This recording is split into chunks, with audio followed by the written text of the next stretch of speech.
Please like and subscribe to this channel and press the bell icon to get new video updates. Tonight we're talking about National Moving Coil Communications Receivers, 1936 to 1949 for the Antique Wireless Museum.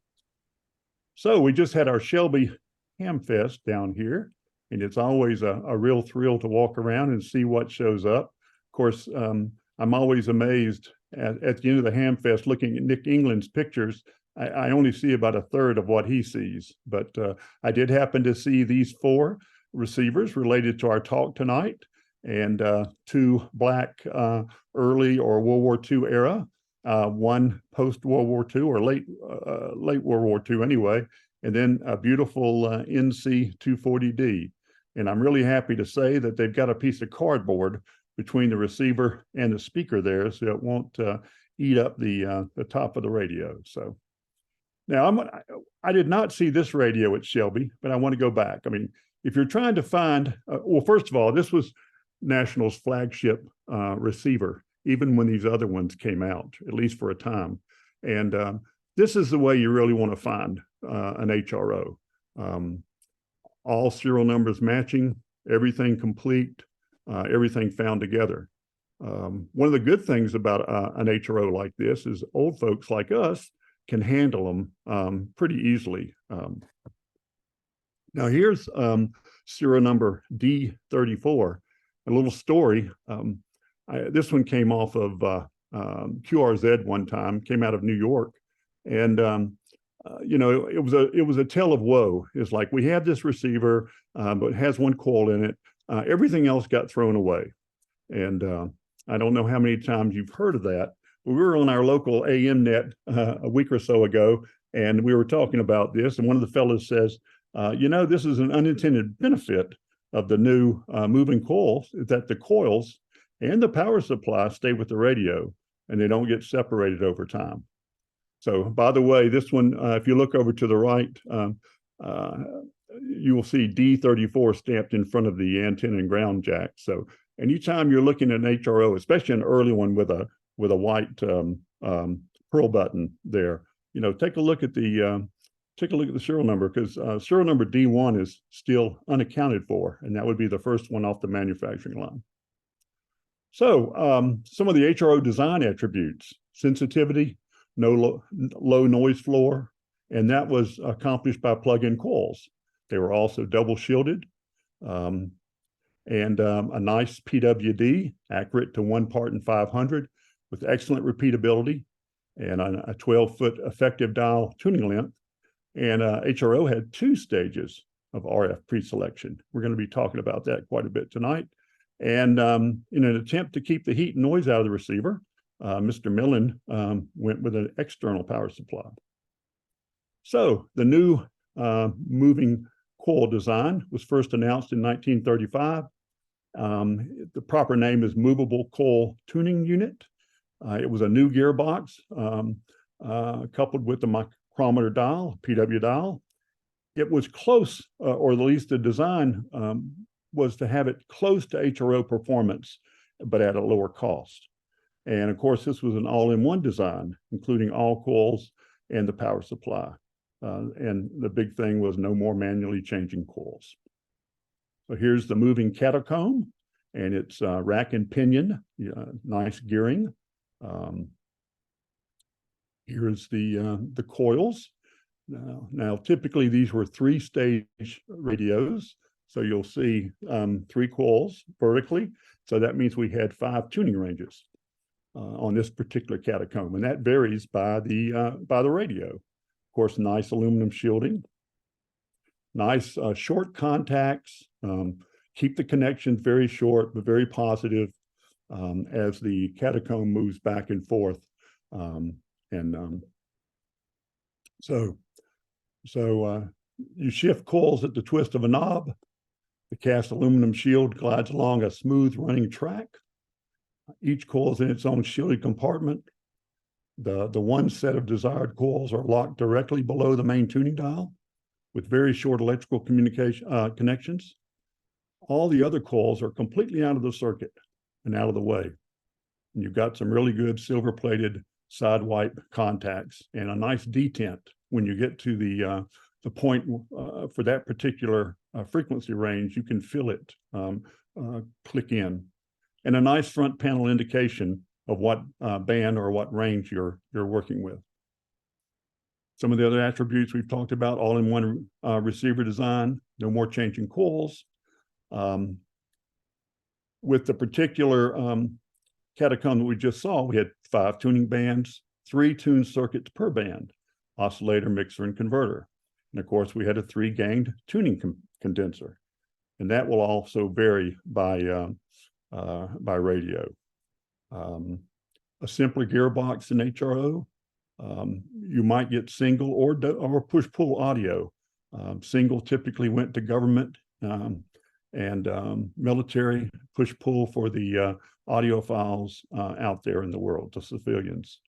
And again, lower cost than HRO, typically about a half to 2/3 of the cost on some of these radios.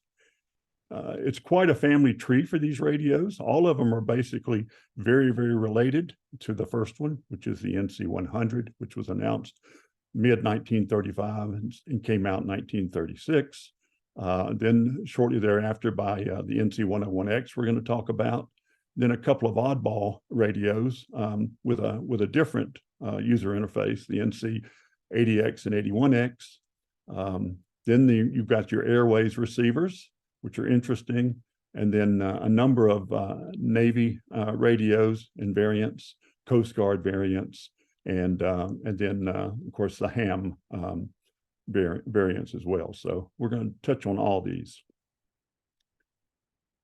About 10 years ago, I asked William Culpepper, a very, very good friend of mine, to help me put together the first version of this presentation for our local Charlotte AWA club. And of course, he heartily agreed. So I asked him, I said, William, what's the big deal about the moving catacomb? And he said, well, it permits higher Q at all 3 stages: the antenna input, or the first RF amp, the mixer, and the HF oscillator.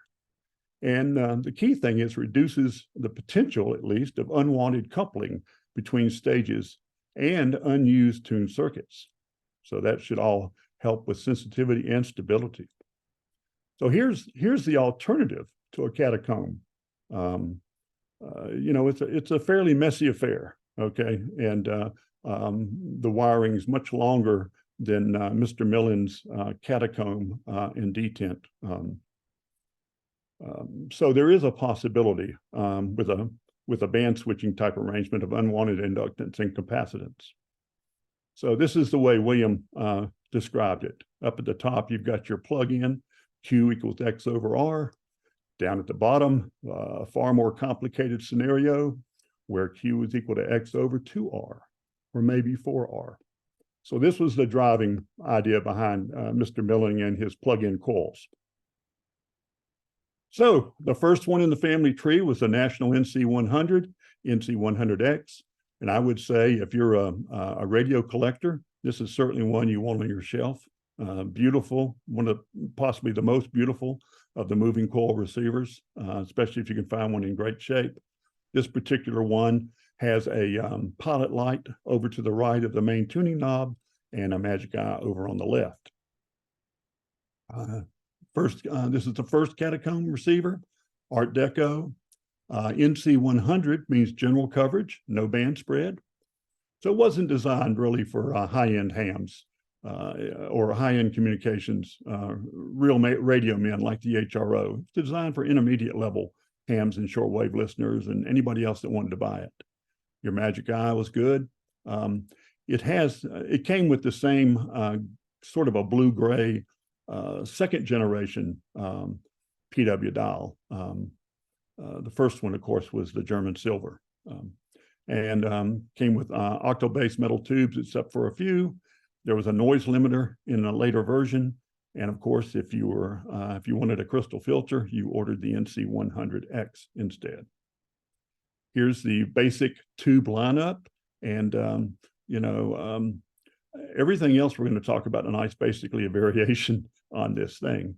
As far as the price goes, the intro price of the NC100 was just roughly about the same, about half the price of an HRO. So they weren't trying to cut into the HRO market, but they were certainly trying to expand their customer base.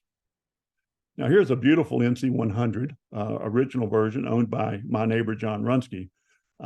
It has an interesting story. When it arrived, there were no coils in the AM broadcast position, the first spot in his catacomb.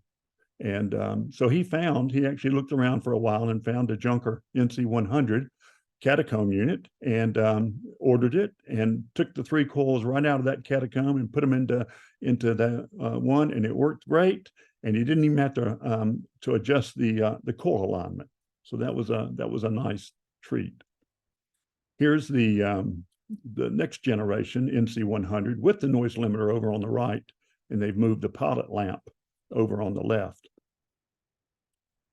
Here's one used by a real radio man, friend of mine, and there was also some modifications over on the right that I don't have on the screen, but whoever used this, this radio was really used. So the early NC100 sales were poor because the market was already wanting a direct reading dial. So they sold mainly to government and industry. Again, the civilian models were push-pull audio, and government and industry typically ended up with single stage audio out. So here's a good national customer back then, the Ohio State Patrol. And if you look, you see 4 of the NC100s with noise limiters across the top. And down in the bottom center is one of the newer receivers we're going to be talking about here shortly. So possibly the most popular of the moving coil receivers from National is an NC101X. First handband only receiver, 5 tuning ranges, crystal filter, good performer. And the first version had a magic eye, followed by the S meter. And this is the one that graces my shack, and I really enjoy using it. I'd like to hear from everybody else after the presentation what nationals or what moving coil receivers you might have around. Here's a nice close-up view of the indicator that so the white dot moves as you move the band or the range knob, which is in bottom center. So I'm going to actually get out of order just slightly and go ahead and talk about 2 radios that I've really never had before. So it was interesting to kind of gear up on these. These were both direct reading radios, one general coverage, one ham band only, with this nice slide dial with a parallax mirror. And now this radio was a little, it had no RF amplifier, but Neil says it's a pretty hot receiver regardless. Because it only had 2 stages, basically, you have a much smaller catacomb, and we'll see that in a second. But they did some things. They changed the IF frequency, and they have some IF amplification. They say it's good, has good image rejection. Crystal filter is variable. The bottom right knob, by the way, is the one that turns the catacomb. It's the band or the range changer. Now, this was a transformerless radio, but it was actually set up to so that the user could very easily add a isolation transformer. Here's Neil's beautiful rig.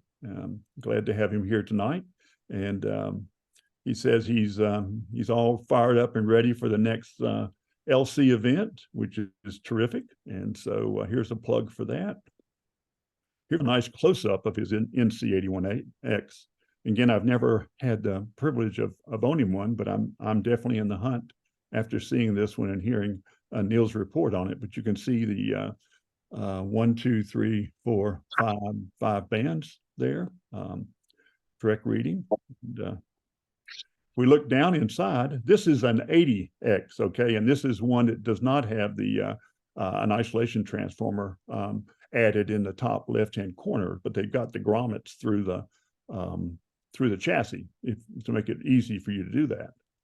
So, and here is Neil's 81X, and he has added the transformer, and he's got the condenser cover off, so we can see that it's got two condensers, 2 stages. Now here's Neil's catacomb.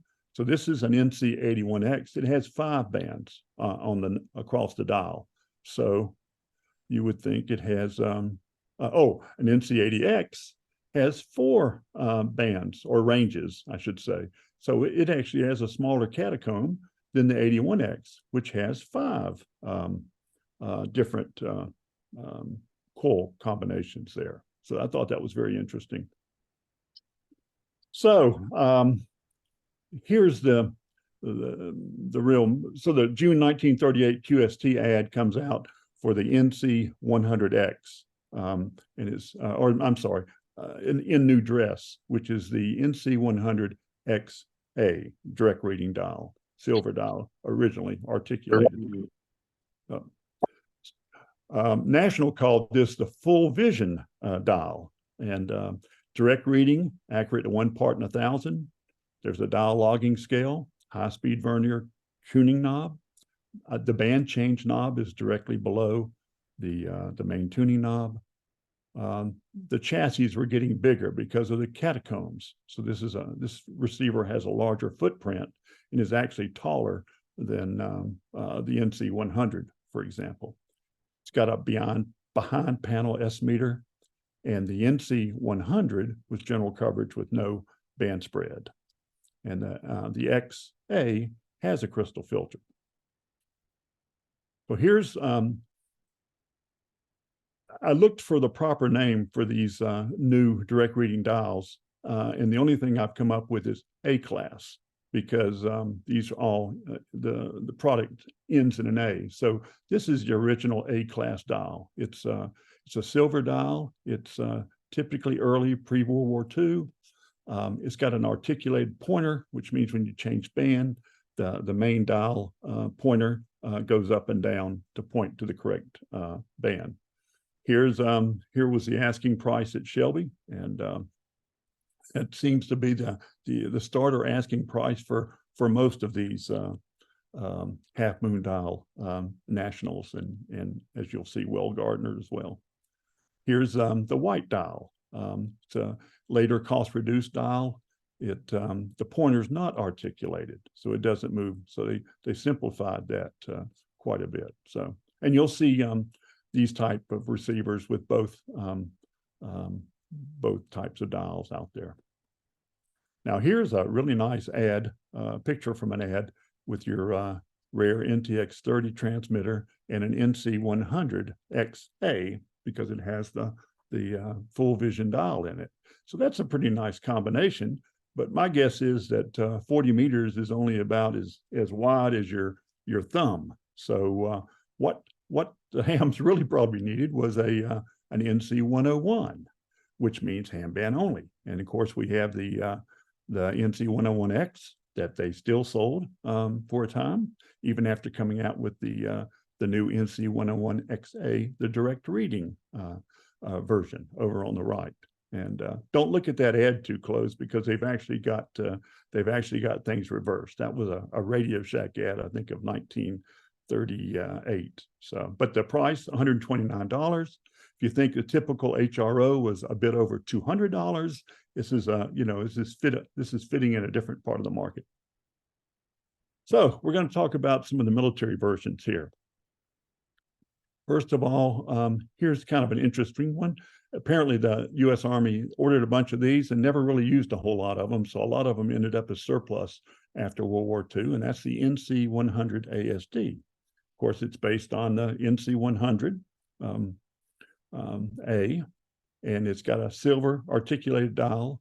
The Army wanted two different ranges, 200 to 400 and 1.3 to 30, so that's what they got. They also got single-ended audio and a second filter choke on the motherboard, and an audio output transformer also added. And this particular radio came with a matching speaker, but it, if not, it's a 2-wire speaker. Many of these were surplused after World War II. So And here's a Navy RBH of about the same time frame, 1940. This is basically a modified civilian NC-100XA, 10-tube superhet. It's got, one of the changes was it had an IF of 1500, and the Navy wanted the 300 to 1200 KC, and then the 1700 to 17 megs. And this particular radio is also known as the NC-156, and that's also a Navy nomenclature, believe it or not. So you'll see them interchanged. Here, you can definitely tell this is a Navy or a Coast Guard receiver because of the nice data tags up on the top of this radio. But this is a 1941 RBH, and it was basically identical, at least in physical appearance, to another long line of Navy receivers, the RAOs. So we're going to talk about that. So the early RAO and the RAO1, they were, special versions of the civilian NC-100XA. So still based on the same radio, single unit audio, added filter choke. The RAO was only rack mount. The RAO1 was a tabletop receiver. Looks like this. Now, let's fast forward to Guam, 1944, a Quonset hut full of Navy receivers being used for intercept and communication. So they're being used in close proximity of each other. Here's another nice view.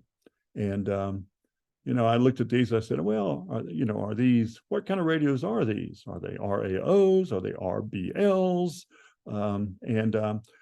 So it's interesting. The first one that's closest to us, look at the addition on the back of the chassis. And that's the way all of these are. It's right there if you can see that. So these are big receivers.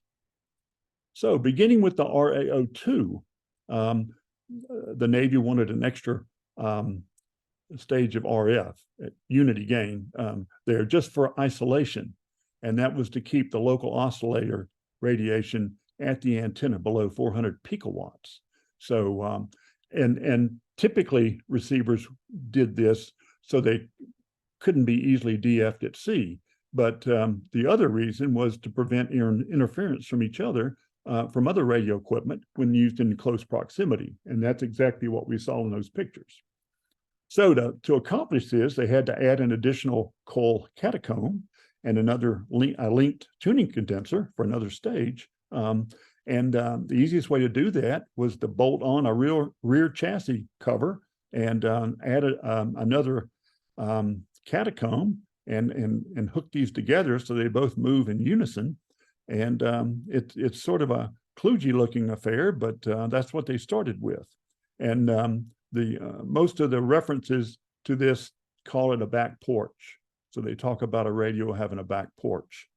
Now this same configuration also happened first with the RBH-1s and the Coast Guard R-116 that we'll see here in a second. Now the Navy also needed a whole bunch of these, so they added another radio manufacturer at this point, and that was Wells Gardner in Chicago. They were a well-known, low-cost producer, and they were known for their quality. And before the war, they manufactured radios mostly for private label brands, Montgomery Ward, Zenith, Gamble's, etc. And they also made a few radios under their own name. And most notable were the some of the Chrome airline model 62197 and the very interesting movie dial radios for Montgomery Ward. So during World War II, they really geared up for the war effort, and they ended up making over 40,000 BC-348, the J, the N, and the Q models for the Army Air Corps. They also, for the Navy, they made RAOs and RBLs, certain ranges like RBL 3 and 4, which are not moving catacomb receivers, and we'll talk about that in a bit too. And at the same time, National manufactured RBLs 1s, 2s, 5s, and 6s. So it's a little confusing out there, but between the two, they were pumping out the receivers. Here's for the folks that don't care about military radios, here's a nice picture of a chrome chassis of an airline 62197, and over on the right, it's quite a nice floor model radio. And of course, down at the bottom left is your movie dial, which is, basically this piece of 35 millimeter film that went around in a circle that they had calibrated, but it has a really nice effect to the user. So the Wells Gardner's RAO 3, 4, and 5, they didn't put a lot of data plates on these. They usually, if you're lucky, you have the nice base on the receiver, which is also very heavy, and they'll have a nomenclature number. And if you go to Nick England's Navy radio, it can help you verify that it is a Wells Gardner. It will say, and I apologize, I don't have a very nice Wells Gardner logo, but I looked all over the web, and the best I could do was the one up in the top right-hand corner. And you'll see that on all the Wells Gardner's military radios over on the right. If the radio doesn't have if the radio doesn't have an S meter, this logo is over on the left instead of the S meter, and over on the right it says Chicago, Illinois. So now the RAOs, they kept getting bigger. Instead of the black porch, what they did, they all redesigned the chassis to this, and you can see the addition on the back, and that extra stage is actually in that metal box that's facing you in the picture. Much more robust construction, shielding, and the RAO 7 and 9, they were made so that the chassis would slide out from the front, like most Navy radios, with the big captive screws. And then they had added such things as pan adapter connections on the back of the RAO 7s and 9s, and there were no RAO 8s apparently. So here you can see again the chassis extension remanufactured much more nicely than the back porch. So here's a beautiful national RAO 7 that I actually parted with a few years ago to Mr. Brown Beezer, if anybody knows him. And but I just love the industrial look of this receiver with the captive front screws. And of course, they added the two handles in the front to help you pull it straight out from the, so you it comes out straight. But the downside of most of these radios that we're talking about is they're a bit heavy. Now here's your RAO lookalike, and this is a U.S. Navy RBL, which was an excellent VLF receiver, but it's TRF, it's not moving coil, and it's not HF. And these were manufactured by both National and Wells Gardner. So there's also some interesting Coast Guard versions of the moving coil receivers, and we're going to take a look at those. This is a really, really nice set, the R116. This was actually the first catacomb receiver with double pre-selection added. So even before the RAOs and the RBHs, from a date code point of view, it looks like this particular Coast Guard receiver got the extra pre-selection first, and it may be because this one was going to sea and not like the other radios that we've talked about. Those are really designed to be for shore use. They weren't for ocean use. But this is a beautiful set.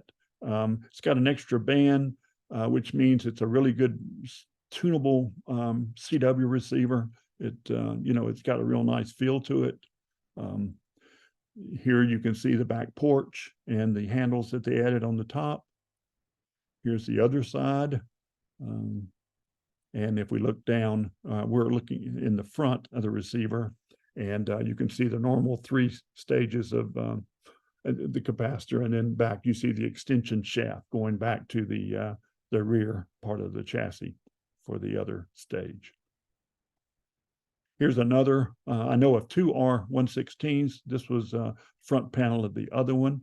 it's unrestored at this point, but I just love the markings. And to me, if you're going to have one of these in your collection, you definitely want one that's beautifully marked, because when I see a military radio with a data tag, I get all excited. And if I see one, unfortunately, the data tags have been removed, I almost want to cry. So, but this is a beautiful set. Here's another Coast Guard radio. This was seen at Xenia in 2022. It uses an external power supply, and I'm not sure behind it if the power supply was included for $100 asking price or not. But that seems to be the typical price, a starting price when you even though this one is unique because it's an Coast Guard, and this actually is based on the NC 200. So, but I wanted to go ahead and get through the Coast Guard radios first. So here's the data tag of the. It came out about 9 months after the R116 that we just saw previously. So now, to me, a special class of the NC 100 moving coil type receivers are these National Airways ground station receivers. I think they're very collectible. Their data tags are pretty cool, a lot of variation, and I think everybody should collect all 6 or 8 of them.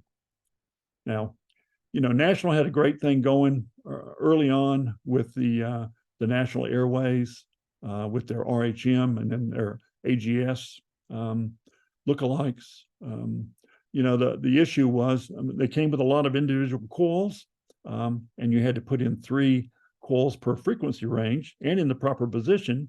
But people really just didn't really like that. So it was a kind of a pain in the to change bands. So, and with the RHM, you actually had to turn the set off because it didn't have a B plus way to turn off the B plus. So now a step in the right direction was the National RHP, which is another Airways radio. If you look at this module, it came with 2 modules. I think it was 2 to 4, and then 4 to 6500 kc. And it looks like it's got two of the AGS type coils. Those are actually pulls, not coils. And if you look at this old timers bulletin from Bill Fazette, over on the right, you see the back of that RHP coil set. So it was, again, they were trying to simplify this for the user, which was a really good thing. So this was a step toward moving coil type of set.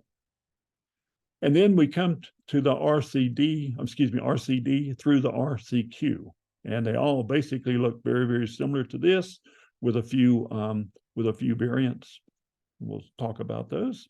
So, Airmail was coming on strong in support of this. They set up, Department of Commerce set up a lot of airway stations across the country. One of them was Belafonte, Pennsylvania, and that's a later picture of this. And if we look at this picture, you see 5 of the Airways moving coil receivers. One's down right behind his microphone there. So, and a couple of the really nice double National speakers, rack speakers up at the top of both racks. So a pretty nice setup. This is probably 1937, 8, maybe even 9. Here's LaGuardia when the CAA began operating the aircraft control tower. If you look over to the left, we see 3 Airways receivers and 1 National with its one Hamlin with its big rack power supply. So there's not a whole lot of these out there, relatively speaking. The first version, we think a bit over 100 were made. The RCPs are by far the largest quantity, down with 825. And then they even had an RCQ, about 400. So, and there's just slight variations with each of these type of models. But, and it was always interesting, though these are made by National, the holder of the contract at that particular time might be Bendix or it might be some other company. They've got cool data tags. So RCD was basically an NC100 non-A in a rack mount with no tuning IRS meter, so a very simple receiver. They substituted 200 to 400 KC for the instead of the AM broadcast band set of coils on far left. It had most of these have a switch called a INS, or interchannel noise suppressor, which was a form of squelch, electronic squelch, if you will. Now, these were designed for permanent magnets, and they've got a lot of different options on the back of them to hook up speakers. And this particular receiver has a dust cover, the cover that the screw holes come through the front panel. And most of the dust covers they get gone. And one of the problems is that they held in the heat. If you look on the top of that RCD, you might be able to see the hole pattern, and very small holes, and not enough of them. So here's an RCE in my collection. The holder of the contract at that moment was Federal Telegraph, but of course the receivers are made by National, and this was the second generation RCE. And the fact that it still has its RCE data tag means it was not upgraded later on, and there was a big push to upgrade all these to the functionality of RCP, and then the RCQs came out with the same capabilities. But this one missed, got missed, which is good. I like it. Now, if you go to Henry Rogers' wonderful website, Radio Boulevard website, and take a look at, if you're all the nuances of this, just about any kind of radio. He says that some RCKs were manufactured just for the Navy. So I guess for their, airports. And they called them RCKN because they're all going to the Navy. This one's got a Navy stamp in the top left-hand corner. I have never seen one of these, but it's nice to see this data tag, and they must be out there. Here's something just popped up like a week ago. A buddy of mine up in Virginia, he said, "Look what I just found in a buddy's estate." And this is a National RCP in the nice rack with the dual National speaker. Most of these speakers, by the way, if you look on the back of them, if you're lucky, you'll have a red National sticker decal on the back. But if you look at the front of the receiver, it's got a couple of changes, and one is that a lot of these receivers were used fixed frequency, so they made adjustments so you could either have it tunable or fixed frequency. Then they came out with a different kind of squelch, carrier operated noise suppression, and in this case, once the noise went down to a certain level, there was a relay that actually turned the speaker off for a time until the signal got stronger. So, and that was all mandated, of course, by the CAA or the FAA. So here's there was two companies involved in the retrofit program to bring all the older, the pre-RCP models up to that same functionality that we just saw. And you'll see these tags. One company is the Schutig and Company, and the other is the National Electrical Machine Shops. So now this is interesting. This is actually the National RCQ, and this was found at the Dalton, Georgia Hamfest in 2022. And if you look at the tag, it was manufactured by National Electrical Machine Shop, but it was purpose built that way. It wasn't. I don't think it was revved. I think it came out as in other words, they made a few of the RCQs as well. Now here's an interesting one. We have a friend in our group up in the mountains that worked at Greer. He retired FAA, and he worked at an airport down in Greer, South Carolina, for a lot of his career. And so he can vouch for this receiver, which he brought home after they tried to throw it away right when he was retiring. But this is a 1938 National RCE, and he said it was in service from 1938 to 2005 at his airport. so, which is pretty amazing. What's that, 67 years? And not much equipment, other equipment lasts that long.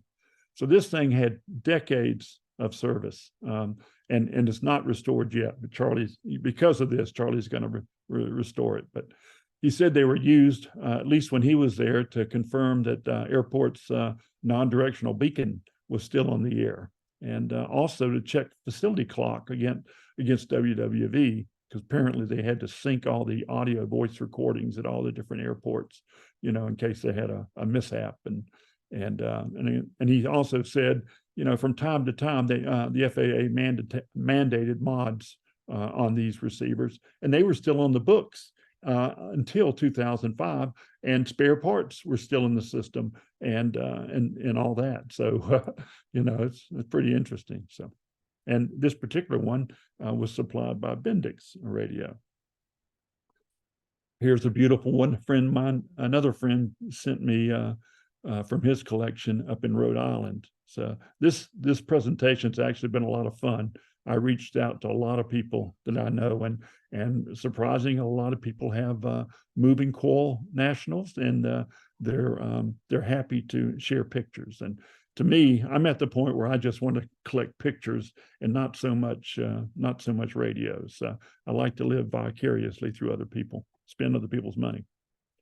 Now here's an Airways receiver, but unfortunately, no data tag.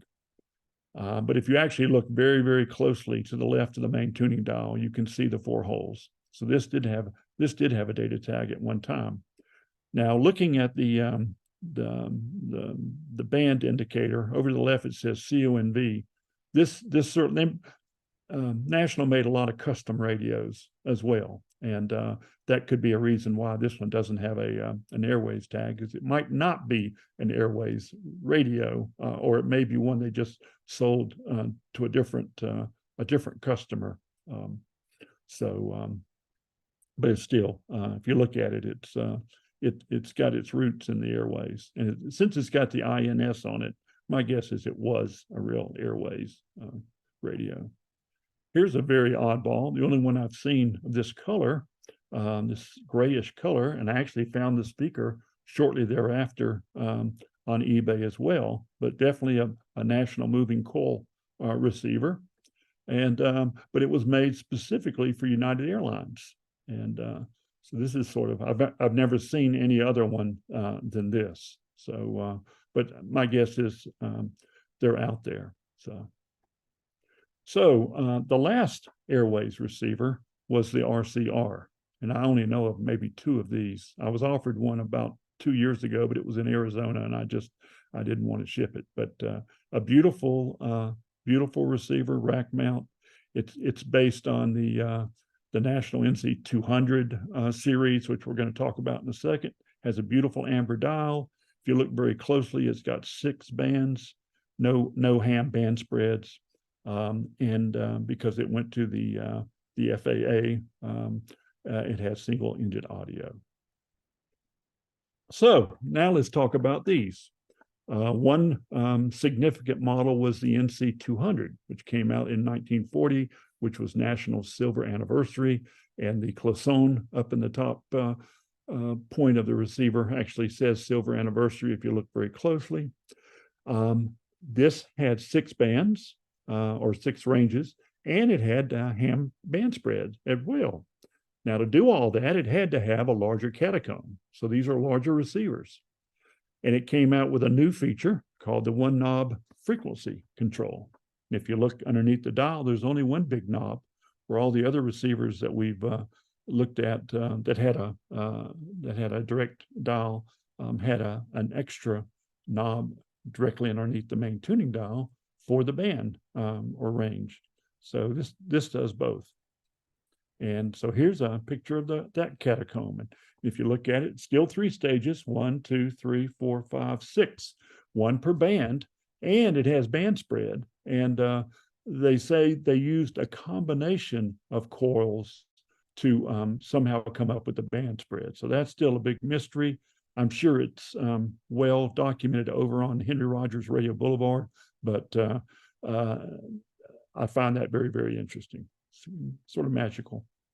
So the integrated frequency control system, it meant one knob worked for both band change and tuning. You pulled the knob out to change the band. You push the knob back in to link to the tuning capacitor. And this particular version, again, had 6 main tuning ranges and 4 band spreads, but most of the ones that were sold for military use don't have the 4 ham band spreads. So anytime you see one of these NC200 style receivers, take a good look at the band to see if it's a ham version or a military or government version. Here's just a quick little ditty. I hope this comes through, and if not, I'll just go past it. Okay, so what you're looking at now is a National NC2-40 receiver. Now this is I took the screws off, and this is the honeycomb filtering coils. Everything looks clean and neat. Nothing's been touched. I haven't tuned it yet or aligned or done anything yet. I'll do that in the next video.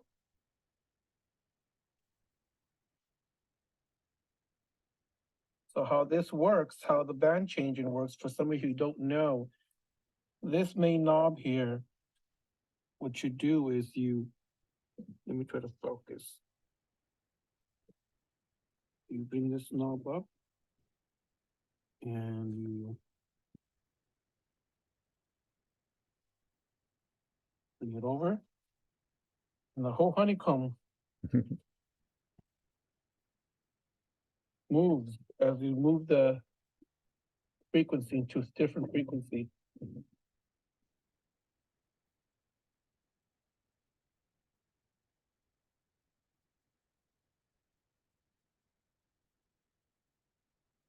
This is the other side.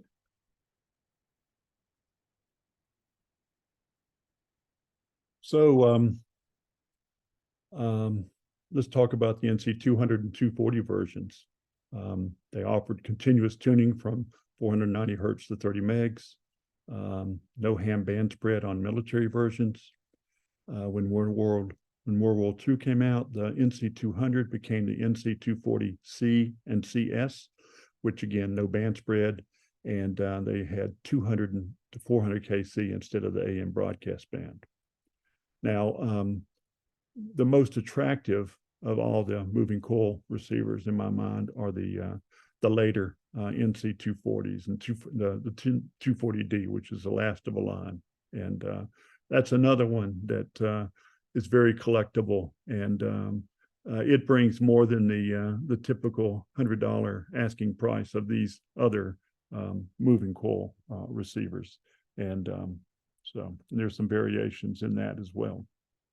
So here's if you look at the dial, this is an NC240C, and it has 6 bands, but no extra band spread bands. So typical World War II era. Here's a NC240CS that somebody's actually changed the front part of the knob with, but again, the same idea. If you look at it closely, it's really only got 6 bands. And both of these had round S meters, which in the HRO world, the round S meters were earlier than the square S meters. And I think that's probably still the case with these, the NC240s as well. Now, Pan Am was a big user of these radios after they decided not to manufacture or remanufacture their own receivers in-house. So this is a Pan Am location in Africa sometime around 1939 or 40 or 41, and you can see 2 moving coil receivers in this picture. Here's an NC240 that was definitely made for Pan Am, because the manual says it was, and it was used down at Brownsville, Texas, which was the reservation center basically for flights going Mexico and points south, and it's in a nice rack. Here's a little bit of the manual. We call it a 240 and a type 241 power unit. And the reason why I mention this, is that this is the only model that I've seen that actually uses an external doghouse.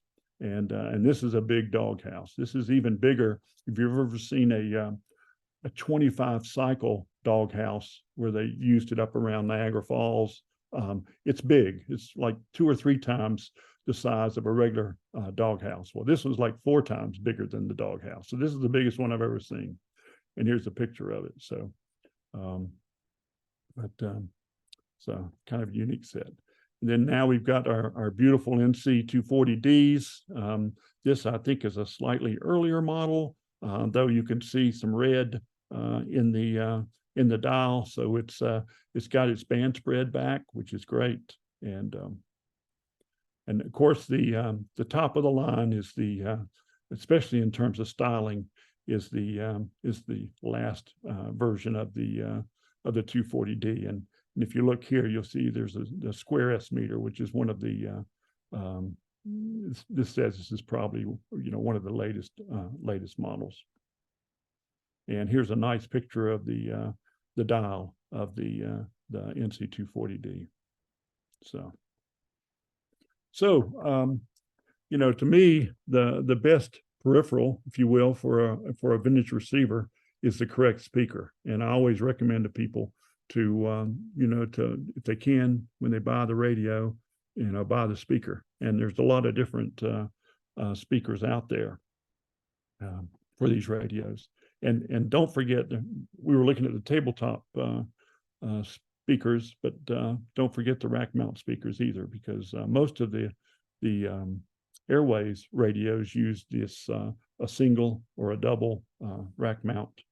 And I'm fond of rack mount receivers, and I'll show you here in just a second how to make them a little more palatable. So always check in advance before you buy the radio. What kind of speaker am I going to need? Am I going to need just a 2-wire speaker or a 4-wire speaker? A voice coil. The bottom left picture shows with the Airways receivers, you have a choice, a few choices, and down in the bottom right, the NC 200s and the 240s, at least the 240s have this unique 5-prong plug. So just be careful with that. So get the speaker if you can. So let's talk about other moving coil radios. James Millen was a big proponent of moving coil. He left National in '39, started his own business, mainly manufacturing electrical parts for other companies. Though he kept thinking, hey, I want to have my own products, my own radios, and again. So around 1947, he announced 2 models, the DFP 201 and the DFP 501.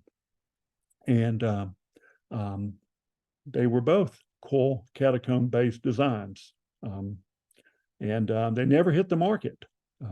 They were used at trade shows for a very short time. They happened to reside about 20 miles from my house in a certain person's national collection. And here's a picture of the DFP 201. And it was a prototype receiver. And I've been told it's one of 7 known. And one of those 7 knowns just got bought as a parts unit to fix up another DFP 201. So I think we're down to 6 now. So beautiful radio. Here's the top the top one, the DFP 501, also a catacomb receiver. Though I don't have pictures. I tried to get pictures of that for this presentation, but I couldn't. This was electrically tuned, by the way. You push tune buttons for the band and to move the dial. So quite a receiver, but only one of these supposedly exists. Now, Carl Pearson, he was a Los Angeles-based engineer. He was involved with manufacturing a lot of radios, including the Patterson PR-15 and some other ones.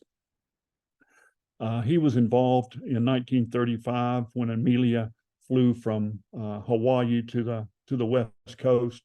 the press stayed with him, and they listened to Amelia as she made comments, and they went back to him in 1937, but unfortunately they just couldn't hear her, and pretty much nobody else could hear well either. So I've always wondered.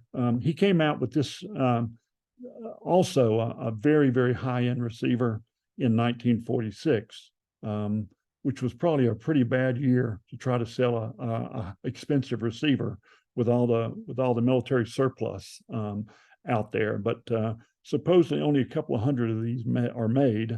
But this also was a catacomb receiver. And here's some pictures of the catacomb, and you can see the gearing for the rack and pinion, if you will. And here's one of the modules from the catacomb. Now, the Japanese, they were pretty fast to adopt good ideas. So they had a couple of receivers that were obviously NC100 clones. And here's one of them. I don't know to what extent they actually used national parts, or if they manufactured their own clone parts or not. But I've asked all the Japanese collectors about these and trying to get some pictures of the inside. Here's another very similar receiver.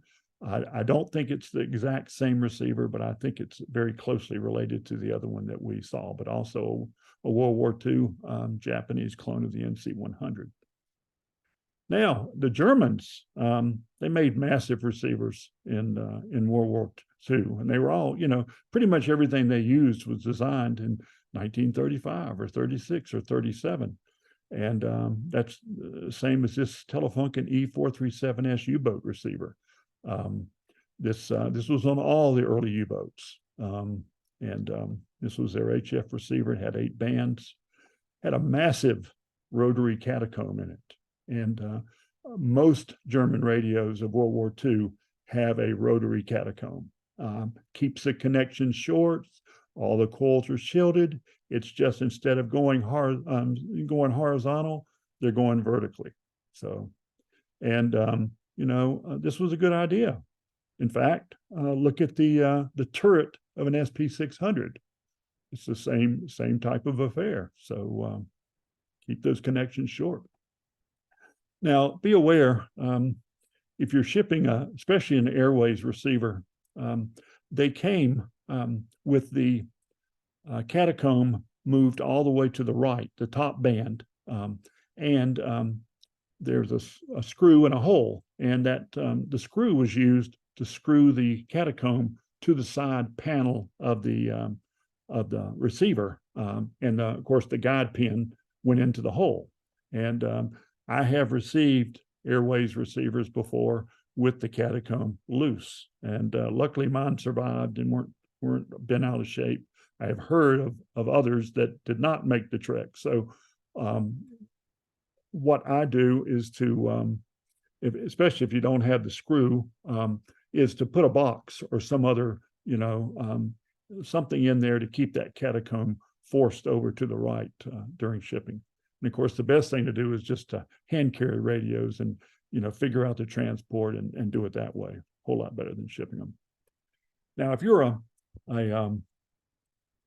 rack mount receiver fan, as I am, you might try one of these 4-foot high 2-post economy open frame racks, which a variety of manufacturers make. Back when I started buying them, they were around $110 or $15 each. Now they've creeped up to maybe $169, but there might be a better price out there. So if you just Google this, that name, the proper name, you'll see a whole lot of them from a lot of different people. They're nice in that they and always have the optional casters, okay? But they're open, which means you can get to the bottom and you can get to the back very easily. You don't have to worry about opening doors and all that kind of stuff. It's great for like 1 or even 2 receivers and a couple of speakers. They also make a 6-foot model, but I've got grandkids, and I don't think they're very stable, or they potentially are not stable if you stick an R390 up in the top, for example, at eye level. So, but these are very nice. I can roll in a rack and play with it for a while, then I can roll it out back to the spare bedroom. And when my wife gets upset with me about having radios in the spare bedroom, well, I just roll them into another room and try to stay ahead of her that way. But it makes it pretty nice. And once a radio's in the rack, it's a heavy radio. It's much more manageable when it's when somebody else is holding it up. I received this email about a week and a half ago, and I thought it was very ironic. The National Capital Radio and TV Museum, they send out an artifact of the week, and this week it was the National Model 100XA, and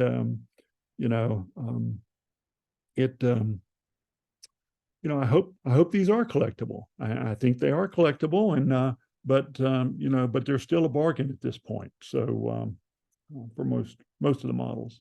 Typically, what you might find in a hamfest is sad swap meet marketing like this, where this one was marked $1 a pound. Well, this is an 85-pound receiver, so and you probably could have talked them down a little bit if you carried it off. So great receivers. We lived in the best times of World War II surplus after the war. One of my favorite places was to hang out in surplus shops back when they had true surplus. It was amazing. It was an amazing time. People around the world would kill to have an RAO 7 in their collection, but they're just not going to. Maybe we should start an export business. And by the way, 85 pounds sounds like a lot, but I have one German Navy receiver that weighs 135 pounds. So war is heavy. And the Germans, by far, they didn't use chassis; they used castings. So everything was just made, virtually bulletproof. And my guess is everybody's group of friends include a handful of folks that are just bitten with the military boat anchor interest and ability, and they can still move these things and so I recommend to everybody to if you can't find a home for it, then get some other folks to help you find. But there's still interest out there. So I want to say a huge thanks to all these people that helped on this presentation, and this was a lot of fun. I learned a lot, and the best source by far is Henry Rogers Radio Boulevard. He goes into tremendous detail, every nuance of every aspect of all these receivers, and a bunch of other receivers as well. There's also a really nice downloadable PDF. It was in the 1997 AWA review, but it's also out there on the internet by itself if you don't have access to the PDF from AWA. But if you look down at the bottom, and this was written around 1998, I think. I'm not sure if Mr. Ware is still with us, but it says down at the bottom, today, few of these radios change hands at over $300, and most can be found for far less. To the radio collector, this is a target-rich environment. And it's still a target-rich environment based on the selling price of the moving coil radios at Shelby this month. So here's a story I want to tell you about one of those radios there at Shelby. Again, asking price $100 there. By the time I got to it, the story I was hearing was that the seller, it had a replacement audio transformer, and the seller recognized it and cut it out. And he was selling the radio without the audio transformer. And I actually had a good friend that bought it. So what was the transformer? The transformer should have looked like the one on the left, but it happened to look like the one on the right. Okay. And you know how crazy people are about anything Western Electric. So the seller, who was a good guy, by the way, he's a very good guy. And but when opportunity knocks, you have to go with it. He was going to sell the radio for asking price $100. Had never looked inside, but then he looked inside and said, ding, ding, ding. And anyway, after he got home from Shelby, he put that transformer up on eBay, and it actually sold for $2,000. And the smart audio folks that I know said it shouldn't have sold for more than $1,000. But even that, that paid for his trip and his hamfest. So it was just a fluke. But